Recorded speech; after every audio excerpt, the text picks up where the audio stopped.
ሰላም ሰላም እንዴት ናችሁ? የተከበራችሁ ተመልካቾቻችን፣ በዛሬው ፕሮግራማችን ደግሞ ዴማ ሆፕ ሪል ስቴት ጋር ሄደን የሪል ስቴት ዳሰሳችን የምንሰራ ይሆናል። ዴማ ሆፕ ሪል ስቴት 22 ሲግናል ባለው ቢሮ ላይ ተገኝተናል። ስለ ዴማ ሆፕ ሪል ስቴት መረጃ ለመጠየቅ ነው እዛው ቢሮዋቸው ድረስ የተገኘ ነው። እዚህ ፊት ለፊቴ ደግሞ አንድ ወንድሜ ይገኛል። ሰላም እንዴት ነህ? ሰላም እንዴት ነህ? እንኳን ደህና መጣ። እንኳን ደህና ቆየኸኝ። ስምህን አስታውቀን እስኪ።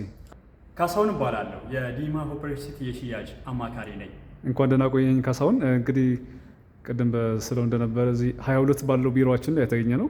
እስኪ ስለ ዴማ ሆፕ ሪል ስቴት ትንሽ መረጃ ስጠን። ሌላ ደግሞ አሁን ያሉ የተገነቡትንም ሳይቶች መረጃ የምትሰጠኝ ይሆናል። እሺ ካሳሁን እንኳን ደህና ቆየኸኝ። እስኪ ስለ ዴማ ሆፕ ሪል ስቴት አንዳንድ ነገር በለን። እንግዲህ ስለ ሳይቶቻችሁ መረጃ ለማግኘት ነው እዚህ ቢሮችን ላይ የተገኘ ነው። ስለ ዴማ ሆፕ ሪል ስቴት አንዳንድ ነገር በለን እስኪ። ዴማ ሆፕ ሪል ስቴት ማን ነው? ከዚህ በፊት የሰራቸው ስራዎች ካሉ አሁን ደግሞ እየሰራቸው ያሉ ነገር ደግሞ አብረን እናያቸዋለን። እንግዲህ ዲማ ሆፕ ሪል ስቴት ከዚህ በፊት ለ20 ዓመት ያህል በኢምፖርት ኤክስፖርት ላይ ትልቅ ሚና ለሀገር የተጫወተ ድርጅት ነው። አሁን ላይ ደግሞ ወደ ሪል ስቴት ዘርፉ ከገባ የተወሰነ ዓመታትን አስቆጥሯል። ታዲያ አሁን ላይ ለሽያጭ ክፍት የሆኑ 4 ሳይቶች አሉ፣ የ22 ሲግናሉን ጨምሮ ማለት ነው። በ22 ሲግናል በቦሌ መድኃኔዓለም፣ በቦሌ 24 እና በሾላ ገበያ ላይ አሁን አክቲቭ የሆኑ ሳይቶች እና የንግድ ሱቆችን እየሸጠ የሚገኝ ድርጅት ነው ዲማ ሆፕ ሪል ስቴት ማለት ነው። ይህን ይመስላል ባጭሩ። መልካም። እስከዚህ ፊት ለፊት የማያቸው ዲዛይኖች አሉና ምንድን ናቸው? እስኪ አንድ በአንድ ንገረን። ኦኬ፣ እንግዲህ ይሄ የምታየው የዲማ ሆፕ ሪል ስቴት በቦሌ መድኃኔዓለም ወይም ደግሞ ኤድና ሞል ፊት ለፊት አለምነሽ ፕላዛ ቀጥሎ እያስገነባ ያለው እጅግ በጣም ቅንጡና ለግዠሪ አፓርትመንት ነው የሚሆነው ማለት ነው። እንደምታያቸው ከግራውንድ እስከ 6ኛ የንግድ ሱቆች ናቸው። ከዛ በኋላ ደግሞ መኖሪያ ቤት አፓርትመንቶቹ ማለት ነው። የንግድ ሱቆቹ ከካሬ ጀምረው ከግራውንድ እስከ 6ኛ አሁን እየሸጣቸው ነው የሚገኘው ዲማ ሆፕ ሪል ስቴት በቦሌ መድኃኔዓለም ማለት ነው። ታዲያ ከግራውንድ ጀምራችሁ እስከ 6ኛ የፈለጋችሁትን የካሬ አማራጭ ለተለያየ ፐርፐዝ የሚሆኑ የንግድ ሱቆችን በቦሌ መድኃኔዓለም እየሸጠ ይገኛል ዲማ ሆፕ ሪል ስቴት። እነዚህ ደግሞ የምታያቸው እጅግ በጣም ቅንጡ መኖሪያ ቤቶቻችን ናቸው ማለት ነው። መኖሪያ ቤቶቹ የተለያየ ፋሲሊቲ ያላቸው ናቸው። እንደ ጂም፣ ስፓ፣ ስዊሚንግ ፑል፣ የከርሰ ምድር ውሃ፣ እነዚህ ሁሉ አሚኒቲዎች አጠቃለን በቦሌ መድኃኔዓለም ዲማ ሆፕ ሪል ስቴት ይህን የመሰለ አፓርትመንት እየገነባን ነው የሚገኘው። ይሄ በመሀላቸው የሚያልፈው ደግሞ ስማርት ሮድ ነው የሚባለው። ስማርት ሮድ ማለት ከእንግሊዝ ኤምባሲ እስከ ኤርፖርት ድረስ የሚወስድ እጅግ በጣም ዘመናዊ መንገድ ነው የሚሆነው። የኛ አፓርትመንት የሚያልፈው በአጋጣሚ እሱ ነው የሚሆነው፣ እዛ ላይ ነው የሚሆነው ማለት ነው።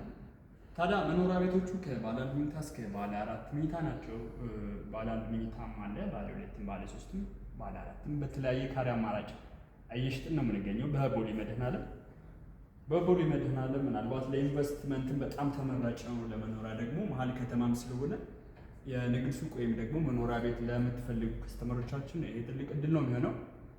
ታዲያ በ25% ቅድመ ክፍያ ወይም ደግሞ ሙሉ ስትከፍሉ ከ20% ጀምረን ሙሉ ቅናሽ እያደረግን ነው የምንገኘው አሁን በቦሌ መድኃኔዓለም ያለው ሳይታችን ማለት ነው። መኖሪያ ቤቶቹን ደግሞ በ20% ቅድመ ክፍያ አሊያ ደግሞ ሙሉ ስትከፍሉ 20% ቅናሽ አድርገን እየሸጥን ነው የምንገኘው በቦሌ መድኃኔዓለም። የንግድ ሱቆቹ ማስረከቢያ ጊዜያችን ከ4 ወር በኋላ ነው የሚሆነው። አሁን ላይ ፊኒሽንግ እየሰራ ነው የምንገኘው የቦሌ መድኃኔዓለም ሳይታችን። መኖሪያ ቤቶቹን ደግሞ ከተወሰነ ወር በኋላ የምናስረክባቸው መኖሪያ ቤት አፓርትመንቶች እና የንግድ ሱቆቹ በቦሌ መድኃኔዓለም ዲማ ሆፕ ሪል ስቴት እየሸጠ ይገኛል። ታዲያ በቦሌ መድኃኔዓለም የንግድ ሱቅ ወይም ደግሞ መኖሪያ ቤት አፓርትመንት ኤድና ሞል ፊት ለፊት ዛሬውኑ ገዝታችሁ የግላችሁ ማድረግ ትችላላችሁ ማለት ነው። ይህን ይመስላል ስለ ቦሌ መድኃኔዓለም ሳይታችን። እሺ፣ አመሰግናለሁ። ጥሩ መግለጫ ላይ ሰጥተን። እስኪ ወደዚህ ደግሞ እንሂድ። እዚህ አንድ ቆንጆ ዲዛይን እያየው ነው። ስለዚህ እስከ ትንሽ ነገር በላ። ይሄኛው ዲዛይን ደግሞ ሾላ ወይም ደግሞ ሱማያ መስጊድ አካባቢ ዲማ ሆፕ ሪል ስቴት እያስገነባ ያለው እጅግ በጣም ቅንጡ አፓርትመንት ነው የሚሆነው። G+20 የሆነ አፓርትመንት ነው። 3 ቤዝመንት ፓርኪንግ፣ ጂም፣ ስዊሚንግ ፑል ይኖሩታል። ይህ አፓርትመንት ከግራውንድ እስከ 4ኛ የንግድ ሱቆች ናቸው የሚሆኑ። የንግድ ሱቆቹ ከ17 ካሬ ጀምሮ ከግራውንድ እስከ 4ኛ ድረስ በሽያጭ ላይ ያለ ነው። መኖሪያ ቤቶቹ ደግሞ ባለ 2 መኝታ እና ባለ 3 መኝታዎቹ እዚህ ለሽያጭ ክፍት ናቸው። በ15% ቅድመ ክፍያ አለ ደግሞ ሙሉ ስትከፍሉ እስከ 20% ቅናሽ አድርገን እነዚህ ቤቶች እየሸጥን ነው የምንገኘው በሾላ ማለት ነው። ሱማያ መስጊድ ፊት ለፊት ነው ያለው አፓርትመንቱ። ታዲያ የንግድ ሱቅ ወይም ደግሞ መኖሪያ ቤት አፓርትመንት ከሲግናል ወረድ ብሎ ወይም ደግሞ ሱማያ መስጊድ ፊት ለፊት የግላችሁ ማድረግ ትችላላችሁ። የንግድ ሱቆችንም መኖሪያ ቤት አፓርትመንቶችንም። ይሄ አስፋልት ዳር ያለ አፓርትመንታችን ነው። እንደምታዩት ይሄ ከመገናኛ ወደ ካሳንቺስ የሚወስዱ አስፋልት ነው ማለት ነው። ይሄ እንደምታዩት በጣም ሌግዘሪ እና ቀልጡ መኖሪያ ቤቶችና የንግድ ሱቆችን የያዘ እጅግ በጣም ሌግዘሪ አፓርትመንት ነው የሚሆነው ማለት ነው። የሚገኘው ሱማያ መስጊድ ፊት ለፊት ነው የሚሆነው ማለት ነው። ይህ የሾላ ሳይት መረጃ ነው የሚሆነው። በጣም ጥሩ። ይሄኛው ሶስተኛ ያየው ነው እዚህም። አዎ ይሄኛው ደግሞ የቦሌ 24 ወይም ደግሞ ብሉ ስካይ እና ሜሎዲ ሆቴል መሀል ላይ የሚገኝ አፓርትመንት ነው የሚሆነው። ብሉ ስካይ እና ሜሎዲ ሆቴል መሀል ማለት ቦሌ 24 ማለት ነው። አዲስ አበባ ስቴዲየም ፊት ለፊት ነው የሚገኘው። እዚህም ቢሆኑ የንግድ ሱቆቹ ከ1 እስከ 4 የንግድ ሱቆቹ አሉ። ከዛ በኋላ ደግሞ መኖሪያ ቤት አፓርትመንቶቹ ማለት ነው። ይህን በአጋጣሚ ከ2 ወር በኋላ የምናስረክበው አፓርትመንት ነው የሚሆነው። የንግድ ሱቆቹ ከካሬ ጀምራችሁ፣ መኖሪያ ቤት ደግሞ ባለ 1 መኝታ እና ባለ 2 መኝታ ቤቶች አሉ።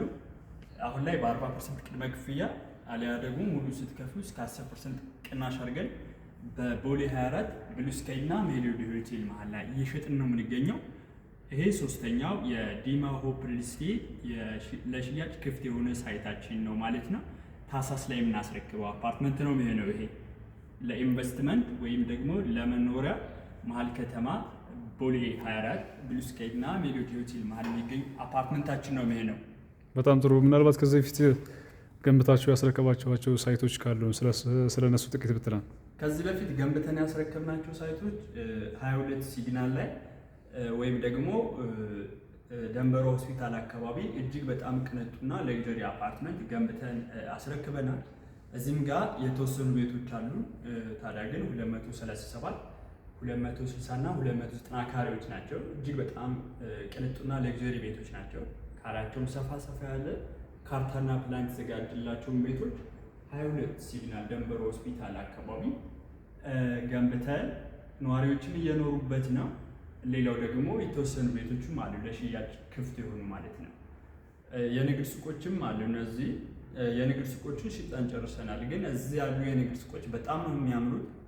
ይሄን አያችሁ ማለት ቦሌ የምንገነባውን የንግድ ሱቅ አያችሁ ማለት ነው። ከ4 ወር በኋላ የምትረከቡትን የቦሌውን የንግድ ሱቅ ሞዴሎች ነው የሚሆኑት ማለት ነው። እና እዚህ ጋር 237፣ 260 እና 290 ካሬዎች አሉ። እናያቸዋለን እንግዲህ እነሱንም በሌላ ፕሮግራማችን። መልካም እሺ፣ ካሳሁን ለሰጠን መረጃ ከልብ ነው የማመሰግነው። እስካሁን ደግሞ ሰዎች ከዲማ ሆፕ ሪል ስቴት ለምን ይገዛሉ? ዲማ ሆፕ ሪል ስቴት ከሌሎች ሪል ስቴቶች ምን ለየት ያደርገዋል? ከዚህ በፊት ደግሞ ምናልባት ገንብተው ያስረከባቸው ሳይቶች ካሉ እነሱን ጨምረን መረጃ ስጠን። እንግዲህ ዲማ ሆፕ ሪል ስቴት ከሌሎች ሪል ስቴቶች ለየት የሚያደርገው ምንድን ነው? ብዙ ጊዜ እዚህ ሀገር ያልተለመደ ነገር ወይም ደግሞ ዲማ ሆፕ ሪል ስቴት ብዙ ጊዜ ለየት የሚያደርገው ከሌሎች ሪል ስቴቶች አንጻር ደሊቨሪ ጌት ነው። ደሊቨሪ ጌት ማለት ባለው ጊዜ ወይም ደግሞ ካለው ጊዜ ቀድሞ ነው ብዙ ጊዜ የሚያስረክበው እና ዲማ ሆፕ ሪል ስቴት ላይ አሁን አንድ ሰው ቤት ገዛ ማለት በተባለው ጊዜ ቤቱን ይረከባል ማለት ነው። ለዚህ ማሳያ የሚሆኑ ሳይቶች አሉ። አሁን 1 ዓመት አልሞላም የቦሌ 24 ስናስረክብ ማለት ነው። ከ2 ወር በኋላ የምናስረክበው አፓርትመንት 1 ዓመት አለ። ለዚህም ምክንያት የሆነ አንደኛ ፕሮጀክታችን ሊድ የሚያደርጉት ብዙ ጊዜ የቻይና ኮንስትራክሽን ድርጅቶች ናቸው እና እነሱ ስለሆኑ ፕሮጀክቱ ሊድ የሚያደርጉት በተባሉት ሰዓት ነው ደሊቨሪ የሚያደርጉ። ከዚህ አንጻር ደሊቨሪ ፊት ያደርጋል ካለው ጊዜ ጋር ወይም ደግሞ ከስተመሮቻችን ባልናቸው ሰዓት ነው ቤቱ የምናስረክባለን። ሌላው ደግሞ ዲማ ሆፕ ሪል ስቴት ከዚህ በፊት ገንብቶ ያስረክበው እጅግ በጣም ቅንጡ ቤት አለ፣ ካርታና ፕላን ያለው ማለት ነው። እሱም ቢሆን በተባለለት ጊዜ ገንብተን ያስረከብነው ለነዋሪዎች በ2 ዓመት ጊዜ ውስጥ ገንብተን ያስረከብነው +21 የሆነ አፓርትመንት በ22 ሲግናል ደንበሯ ያለው ለዚህ ማሳያችን ነው። ሌላ ደግሞ በቦሌ 24 ብሉ ስካይ እና ሜሎዲ ሆቴል መሀል ላይ ያለው አፓርትመንት ከ2 ወር በኋላ የምናስረክበው አፓርትመንት ማለት ነው። በ1 ዓመት ውስጥ የምናስረክበው አፓርትመንት ነው። ቦሌ መድኃኔዓለም ላይ ያለው ሳይታችን +24 የሆነ አፓርትመንት ነው። እሱን አፓርትመንት አሁን 7 ወር ነው ስትራክቸር ጨርሰን የንግድ ሱቆችን ከ4 ወር በኋላ የምናስረክባቸው ይሆናሉ ማለት ነው። ፊኒሽንግ እየሰራን ነው የሚገኘው።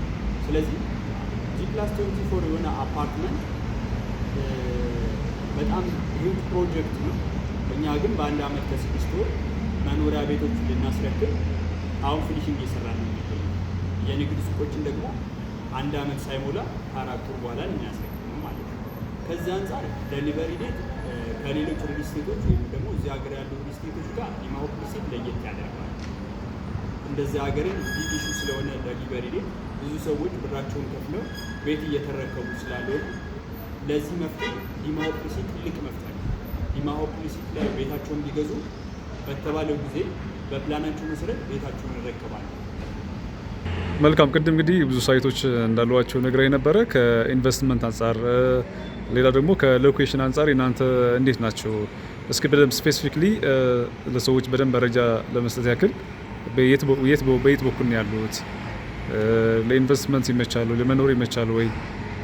ሌላ ደግሞ የክፍያ ጉዳይ እንዴት ነው? አሁን ሰዎች ምን ያህል ፐርሰንት ነው ከፍለው መግዛት ያለባቸው?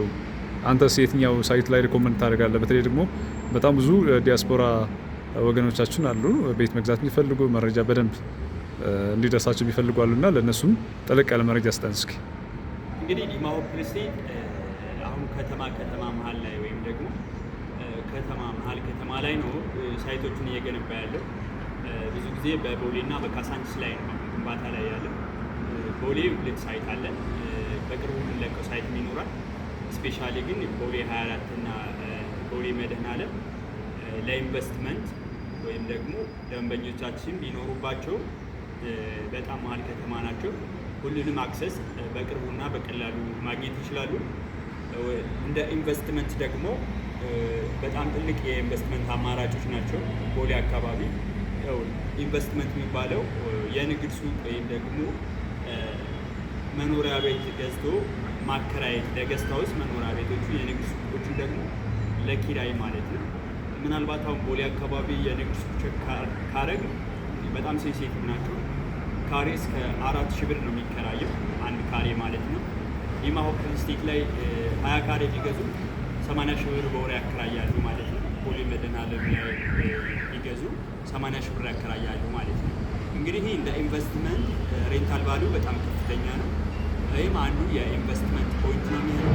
ገስት ሃውስ ደግሞ ባለ 1 መኝታ ባለ 2 መኝታ ቤቶች ለገስት ሃውስ ገዝተው ቢያከራዩ እነሱ ቢሆን $75 እስከ $100 ነው ሬንታል ቫሊዩዋቸው ቦሌ መድኃኔዓለም ጋር ወይም ኤድና ሞል አካባቢ ማለት ነው። ስለዚህ የገዙትን ብር ወይም ደግሞ ለመግዛት ያወጡትን ብር በአጭር ጊዜ ውስጥ ይመልሱታል ማለት ነው። እንደ ኢንቨስትመንት ሌላ ዓለም ያሉ ሰዎችም እንደዚ አይነት አፕሮች ትሬንድ ቢያደርጉ በጣም አዋጪ ኢንቨስትመንት ነው። ሌላው ደግሞ ቢኖሩበት ቦሌ መድኃኔዓለም እንግዲህ እንደምታውቁት መሀል ከተማ ነው። ብዙ ነገሮችን በቀላሉ የሚያገኙበት ነው የሚሆነው ማለት ነው። ሌላው ቦሌ 24 ያለው ሳይታችን እሱም ጋር የንግድ ሱቆችን መኖሪያ ቤቶችን አሉ። ስፔሻሊ ግን ለገስት ሃውስ የሚሆኑ መኖሪያ ቤቶች እዛ አካባቢ ነው። ብሉ ስካይም ሆቴል ነው፣ ሜሎዲም ሆቴል ነው። ከሁለት ሆቴሎች መካከል ነው ያለው አፓርትመንቱ ማለት ነው። ታዲያ እዛ አካባቢ ምናልባት $55 እስከ $70 ነው ሬንታል ቫሊዩ ፐር ዳይ ለገስት ሃውስ ማለት ነው። ባለ 1 መኝታ ገዝተው ቢያከራዩ $55 እስከ $70 ይሆናል ማለት ነው ሬንታል ቫሊዩ።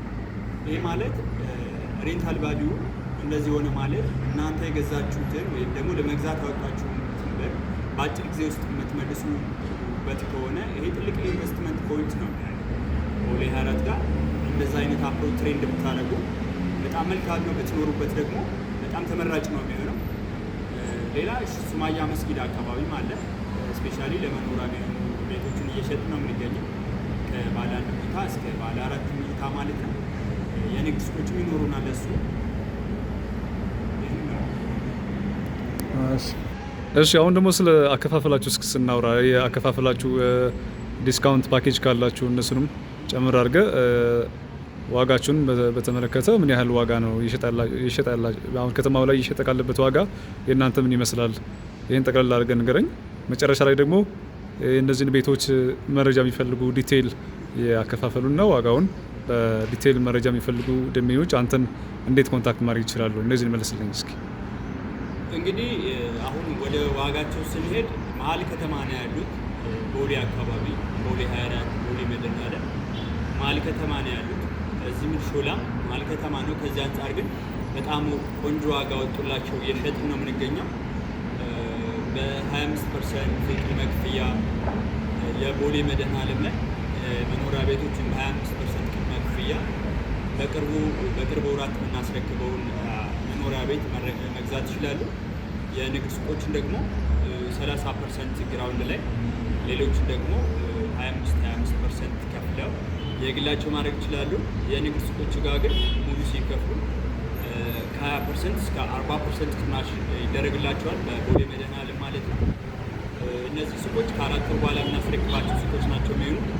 ግራውንድና ፈርስት ፍሎር ሲገዙ 20% ቅናሽ ይደረግላቸዋል። ሁለተኛ እና ሶስተኛ ጋር ደግሞ ሲገዙ 30%፣ አራተኛ፣ አምስተኛ፣ ስድስተኛ ፍሎር ላይ የንግድ ሱቅ ሲገዙ 40% ቅናሽ አድርገን እየሸጥን ነው የምንገኘው በቦሌ መድኃኔዓለም ማለት ነው። መኖሪያ ቤቶቹ ደግሞ ሲከፍሉ 20% ቅናሽ አድርገን አሊያ ደግሞ በ25% ቅድመ ክፍያ ከባለ 1 መኝታ እስከ ባለ 4 መኝታ በቦሌ መድኃኔዓለም የንግድ ሱቆችንና መኖሪያ ቤቶችን መግዛት ይችላሉ ማለት ነው። ሌላው የቦሌ 24ቱ ሳይታችን ነው። የቦሌ 24ቱ ሳይታችን አሁን እንደነገርኳቸው ከታህሳስ በኋላ የምናስረክበው አፓርትመንት ነው የሚሆነው ከ2 ወር በኋላ ማለት ነው። ታዲያ በ40% ቅድመ ክፍያ ነው አሁን ባለው ስታተስ 40% ቅድመ ክፍያ ከፍለው ሌላውም በ6 ወር ጊዜ ውስጥ የሚከፍሉት ይሆናል። ሙሉ ሲከፍሉ ደግሞ እስከ 10% ቅናሽ እናደርግላቸዋለን ማለት ነው። ይሄ ሌላው ደግሞ ሾላ ጋ ያለው ጅምር ላይ ያለ ሳይታችን ነው። አሁን ፋውንዴሽን ጨርሰን ቤዝመንት ስራ እየጀመርን ነው የምንገኘው። እሱ ጋር በ15% ቅድመ ክፍያ ሌላውን እስከ 2 ዓመት ቀስ ብሎ የሚከፍሉትን መኖሪያ ቤትና የንግድ ሱቅ እየሸጥን ነው የምንገኘው። ሌላኛውና አራተኛው 22 ሲግናል አካባቢ ያለው እጅግ በጣም ሌግጀሪ አፓርትመንታችን ነው። 290 ካሬዎች አሉ፣ 237 ካሬዎች አሉ።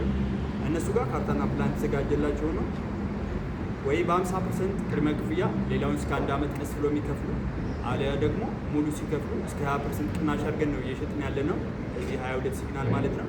ዛሬውን እንደገቡ ካርታው መረከብ የሚችሉት አፓርትመንት ማለት ነው። እንግዲህ ስለ ዋጋቸው ይህን ይመስላል። ምናልባት እነዚህን አፓርትመንቶቹን በ4 በ5 ሳይት ያሉ አፓርትመንቶቻችን እና የንግድ ሱቆቻችን የምትፈልጉ ከስተመሮቻችን ምናልባት ዋትሳፕ ናምበር ታች እናስቀምጥላችኋለን ወይም ደግሞ ታች በምናስቀምጥላችሁ ዋትሳፕ ናምበር፣ ቴሌግራም ናምበር እና ኮል ናምበር ተጠቅማችሁ የምትፈልጉትን አይነት ፍሎር ፕላን የምትፈልጉት ሳይት ላይ የምትፈልጉትን ቪዲዮ ሰርተን እንልክላችኋለን። ስለምትፈልጉት አፓርትመንት ሙሉ መረጃ እንሰጣችኋለን። ስለምትፈልጉት ቤት የተጣራና ተጨባጭ መረጃ እንሰጣችኋለን። ከታች ያለውን ስልክ ተጠቀሙ። መልካም ነው። እሺ ካሳሁን ለሰጠን መግለጫ በጣም ነው የማመሰግነው። በሌላ ጊዜ ደግሞ ደንበኞች የሚጠየቁትን ጥያቄ ይዘን እዚህ ሳይታችሁ ላይ መጥተን መረጃ የሚጠይቁ ይሆናል። ለዛሬ የነበረ ጊዜ ከልብ አመሰግናለሁ። እሺ አመሰግናለሁ። እሺ የተከበራችሁ ተመልካቾቻችን እንግዲህ ዛሬ 22 ሲግናል ላይ መጥተን ስለ ዴማ ሆፕ ሪል ስቴት መረጃ ጠይቀናል። እንግዲህ ጥሩ መረጃ እንዳገኛችሁ ተስፋ አደርጋለሁ። 22 ላይ ያለው ቢሮአቸው በጣም ነው የሚያምረው። እንግዲህ በአጭር ጊዜ ውስጥ የተገነባ እንደሆነ ነው የነገረኝ።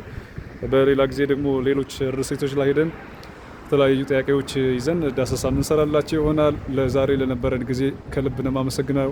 መልካም ጊዜ ይሆንላችሁ።